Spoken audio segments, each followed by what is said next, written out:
Hello guys, once again welcome to class 11th. Today in this video we will start cooperative societies. Okay, this is a chapter of forms of business organization. So let's start. तो आज की video बड़ी special होने वाली है, ध्यान से सुनना सभी। क्या है ये लाइन पढ़ के आपको क्या दिख रहा है? There is immense power when a group of people with similar interests get together to work towards the same goal. जब ग्रुप ऑफ पीपल जिनका इंटरेस्ट सेम होता है वो इकट्ठे हो जाते हैं, इकट्ठे मिलके काम करते हैं एक गोल की तरफ, तो वहां पे एक इमेंस पावर क्रिएट हो जाती है। ठीक है, तो ये जो कोट है ये कहाँ से रिलेट करती है? ऑब्वियसली कोऑपरेटिव सोसाइटी से। तो इस कोट से आप अपना मीनिंग निकाल सकते हैं क्या कि कोऑपरेटिव सोसाइटी में बहुत सारे लोग मिलके, कॉमन इंटरेस्ट वाले लोग मिलकर कॉमन गोल की तरफ काम करते हैं अपनी इच्छा से, है ना। अब मैं तुम्हें एक एग्जांपल देती हूँ, इसके लिए मैं एक बहुत अच्छी वीडियो लेके आई हूँ आपके लिए, ध्यान से सुनना। वो भी वीडियो एनिमेटेड वीडियो है। लिटिल बिट पहले मुझे बताने दो। यूजुअली क्या होता है कि जो बिजनेसमैन होता है ना, वो पता क्या सोचता है कि मुझे प्रॉफिट होना चाहिए, मुझे किसी से क्या लेना देना। यूजुअली हमेशा ऐसे ही होता है।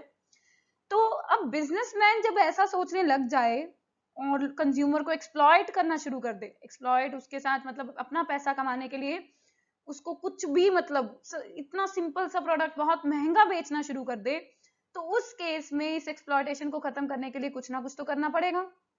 तो उस एक्सप्लॉइटेशन को खत्म करने के लिए ही कोऑपरेटिव सोसाइटीज बनाएगी।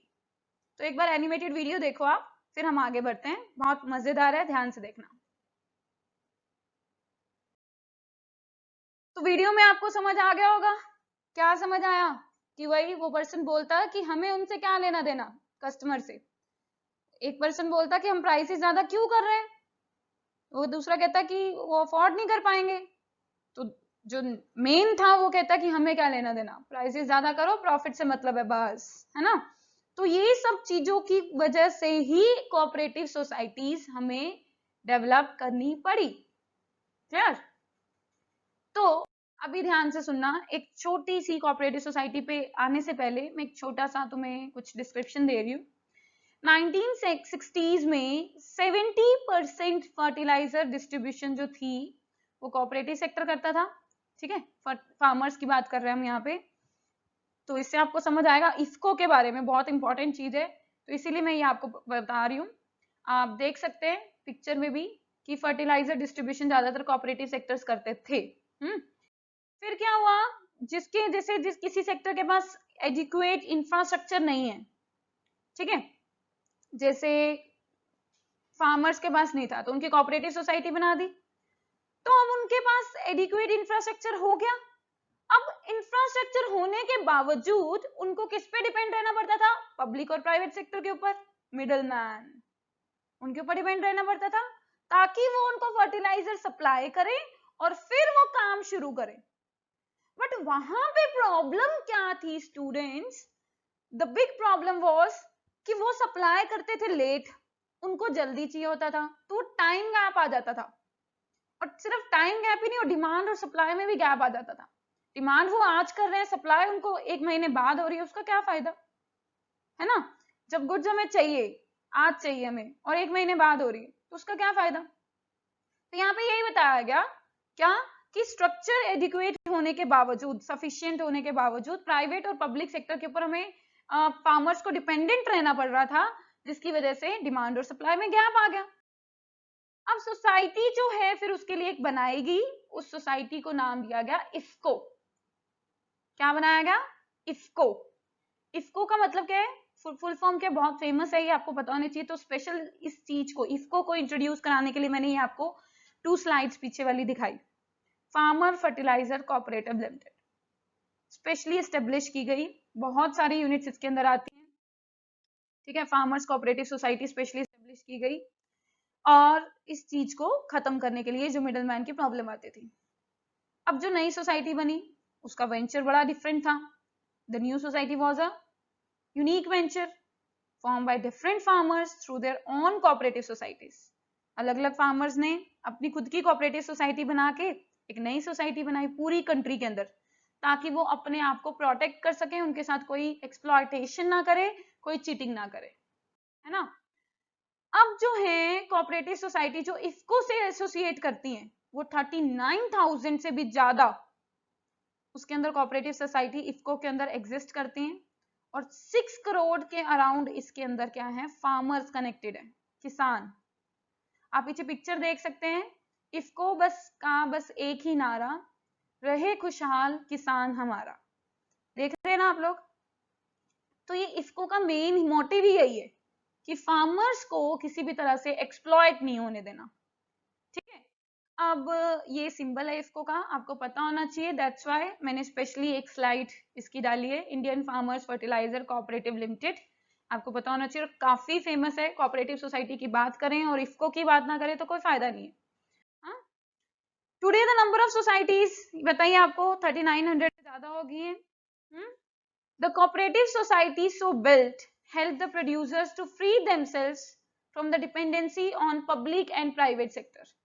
जो पब्लिक और प्राइवेट सेक्टर के ऊपर डिपेंडेंसी थी ना, जैसे ही इसको एस्टेब्लिश हुआ वो डिपेंडेंसी खत्म हो गई और आपको एक्सेस मिल गई, फार्मर्स को एक्सेस मिल गई कि वो अपने आप फर्टिलाइजर्स क्या कर सके, अपने लिए क्रिएट कर सके, अपने आप सप्लाई करवा सके, किसी मिडलमैन या पब्लिक या प्राइवेट सेक्टर के ऊपर डिपेंडेंट होने की उनको जरूरत नहीं पड़ी, और वो अपने एफर्ट्स का अच्छा से अच्छा रिटर्न लेना शुरू कर दिया उन्होंने।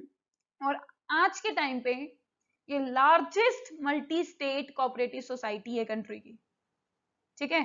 तो लार्जेस्ट है, इसी वजह से मैंने इफको के बारे में बहुत अच्छे से आपको बताया, और लार्जेस्ट फर्टिलाइजर फेडरेशन है वर्ल्ड का। सो क्लियर हुआ आपको। अब हम आते हैं प्रॉपर चैप्टर पे। ये बेसिक केसलेट्स थे, इफको पे ऊपर आना चाहिए तो मैंने आपको बता दिया।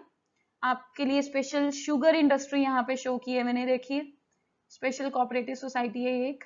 डेयरी फार्मिंग भी मैंने यहाँ पे पिक्चर शो की है, कोऑपरेटिव सोसाइटी है।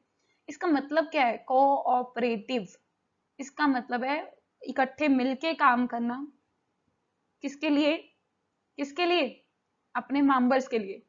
जैसे हम लोग 10 लोग मिल गए तो हम 10 लोग एक दूसरे के लिए काम कर रहे हैं, किसके लिए, कॉमन पर्पस के लिए। इसको क्या बोलते हैं, कोऑपरेटिव सोसाइटी।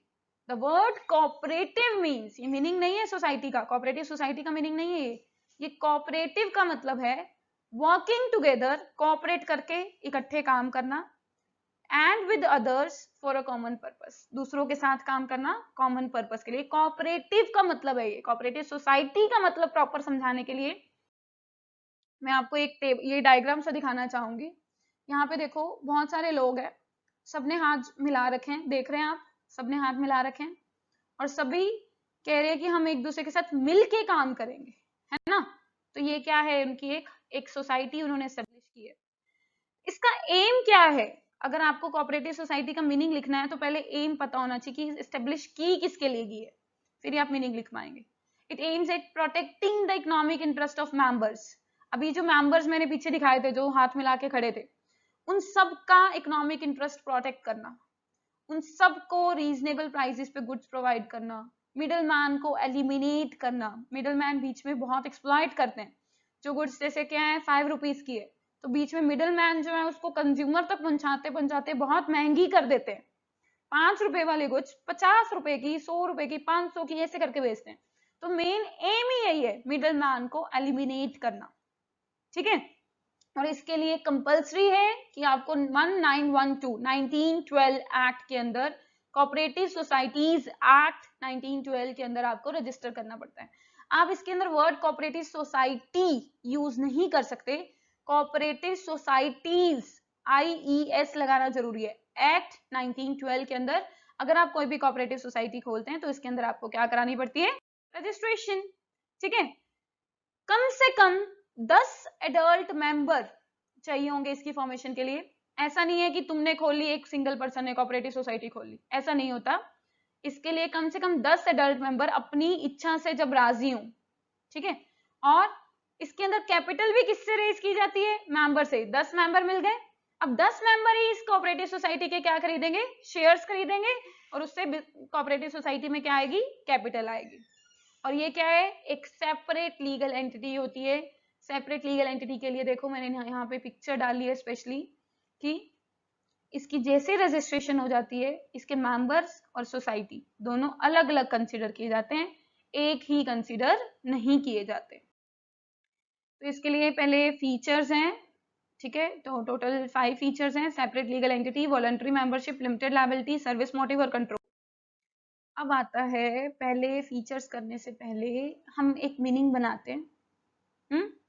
मीनिंग क्या बनाए? डेफिनेशन कोऑपरेटिव सोसाइटी का। जब हमें मोटिव पता चल गया अब तो डेफिनेशन बना सकते हैं।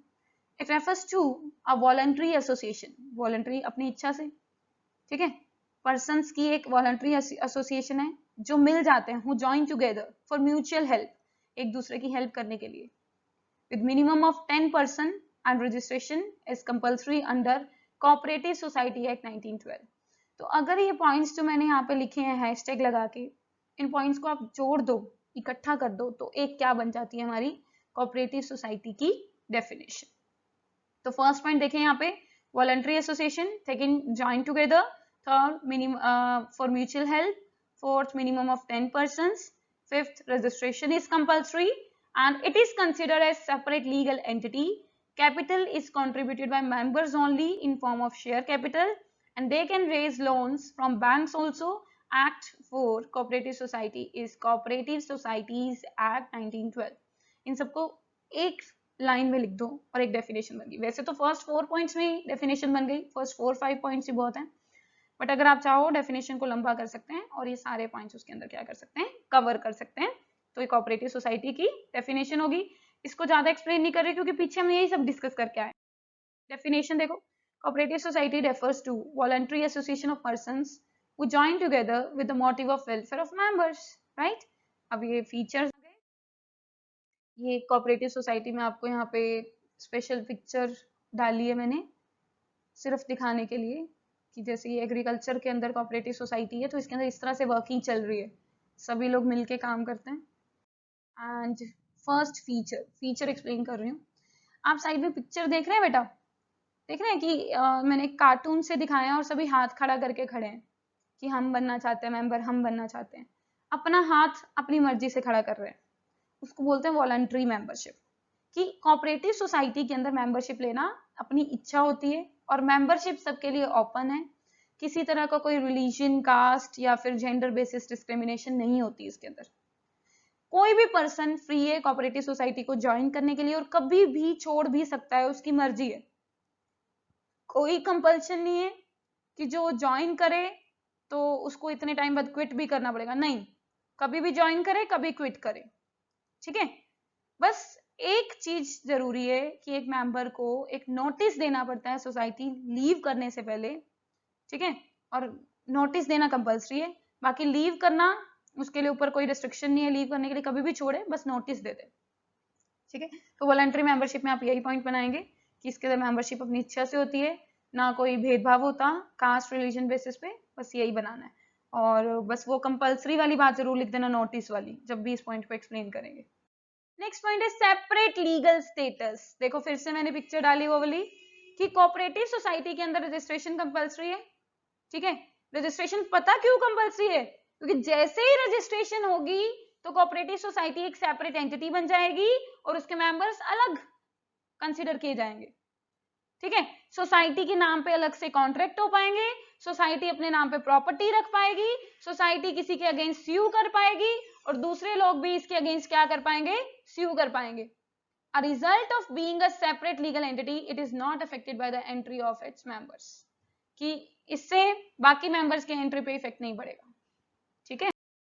Limited liability, limited liability members की लायबिलिटी जो होती है वो क्या होती है, कोऑपरेटिव सोसाइटी के अंदर जितना उन्होंने शेयर अपना कंट्रीब्यूट किया है, जितनी कैपिटल कंट्रीब्यूट किया है उतने के लिए लायबल है, उससे ज्यादा कुछ भी वो पे करने के लिए लायबल नहीं है। तो इसलिए मेंबर्स की लायबिलिटी लिमिटेड होती है और इसके अंदर मैक्सिमम रिस्क जो एक मेंबर बियर कर सकता है वो क्या है, उसका अमाउंट ऑफ शेयर, ओके। इसी वजह से इसको लिमिटेड लायबिलिटी बोलते हैं।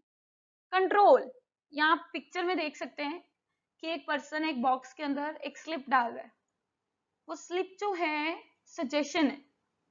कोऑपरेटिव सोसाइटी में डिसीजंस लेने की जो अथॉरिटी होती है, कंट्रोल करने की अथॉरिटी जो होती है, उसके लिए एक स्पेशल मैनेजिंग कमेटी होती है, वो सारे डिसीजंस लेती है, लेकिन वो अपने आप डिसीजंस नहीं लेती। वहां पे एक सिस्टम होता है, हर पर्सन के पास वोटिंग राइट होता है, 1 मैन 1 वोट, ये सिस्टम होता है।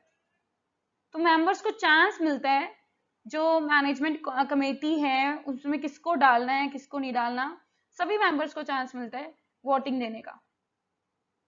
तो इससे एक डेमोक्रेटिक करेक्टर क्रिएट हो जाता है। डेमोक्रेटिक तो पता ही है आपको, जहाँ पे वोट वगैरह प्रॉपरली फेयर तरीके से डले और उसके बेसिस पे डिसीजन लिया जाए, ठीक है। तो इसी वजह से कंट्रोल हम कहेंगे, वैसे तो मैनेजिंग कमेटी के हाथ में होता है, लेकिन मैनेजिंग कमेटी को चूज कौन करता है, वोट देके सारे मेंबर्स। तो कंट्रोल इन शॉर्ट पहले तो मेंबर्स के हाथ में है कि किस मैनेजिंग कमेटी को चूज करना है, फिर उसके बाद मैनेजिंग कमेटी संभाल लेती है पूरी सोसाइटी को, इसी वजह से डेमोक्रेटिक भी बोलते हैं इसको। सर्विस मोटिव पिक्चर में देख सकते हैं कि एक मेंबर है, गर्ल मेंबर है, और ऊपर उसने हाथ में कोऑपरेटिव सोसाइटी पकड़ी है और वो ऐसे सिर झुका के खड़ा है कि हम आपके सर्विसेज के लिए अवेलेबल है ना। तो यही है यहाँ पे कि इसका मेन मोटिव होता है अपने मेंबर्स की हेल्प करना, अपने मेंबर्स का वेलफेयर करना, उनको सर्विसेज करना, सर्विसेज प्रोवाइड करना। हालांकि नो डाउट इसके अंदर बिजनेस भी होता है, पर इसके अंदर प्रॉफिट नहीं अर्न करने का मोटिव होता है। मतलब ऐसा नहीं है कि भी पहला मोटिव प्रॉफिट अर्न करना, पैसा कमाना है नो डाउट, पर फर्स्ट मोटिव रखना है वेलफेयर, पहले मेंबर्स की हेल्प, उसके बाद अगर कुछ बचता है तो प्रॉफिट उसमें से अर्न करना है, अदरवाइज नहीं। जैसे गुड्स हैं, पहले मेंबर्स को सेल कर दी सस्ते दामों में, उसके बाद भी बच गई तो बाहर मार्केट में महंगे में बेच दी। ये कोऑपरेटिव सोसाइटीज यूजुअली करती है, ठीक है। तो कोई भी सरप्लस प्रॉफिट होता है, सरप्लस समझते हो, एक्स्ट्रा प्रॉफिट जो भी अर्न होता है वो मेंबर्स में ही डिस्ट्रीब्यूट हो जाता है एज अ डिविडेंड, और सोसाइटी के बाय लॉज के अकॉर्डिंग, और मेंबर्स ही उसको क्या करते हैं, यूज करते हैं। करेक्ट ऑप्शन चूज करना है। Cooperative society are form mainly with the motive of profit generate करने के लिए, नहीं अभी बता के हटी हूँ, प्रॉफिट जनरेट तो नहीं होता। मिडिल मैन को एलिमिनेट करना या प्रोग्राम्स कंडक्ट करने के लिए, ऑब्वियसली अभी बताया, एम्स एट में बताया था ना पिछली स्लाइड में, स्टार्टिंग में स्लाइड आई थी डेफिनेशन कराने से पहले, वहां पे मैंने मोटिव बताया था aims at eliminating middle man. तो second option will be the correct answer. तो इसकी एक्सप्लेनेशन है, आप देख सकते हैं, ठीक है। How does a cooperative society act as a democratic organization? क्यों, कैसे डेमोक्रेटिक क्यों है? क्योंकि यहाँ पे 1 मैन 1 वोट होता है ना। तो मेंबर्स के पास इक्वल राइट है मैनेजमेंट के लिए वोट देने का, मैनेजिंग कमेटी डिसाइड करने का। कंट्रोल पॉइंट इसके अंदर पूरा एक्सप्लेन कर सकते हैं आप अपना फीचर, और फीचर को एक्सप्लेन कर देंगे तो यहाँ पे डेमोक्रेटिक कैरेक्टर अपने आप एक्सप्लेन हो जाएगा, ठीक है।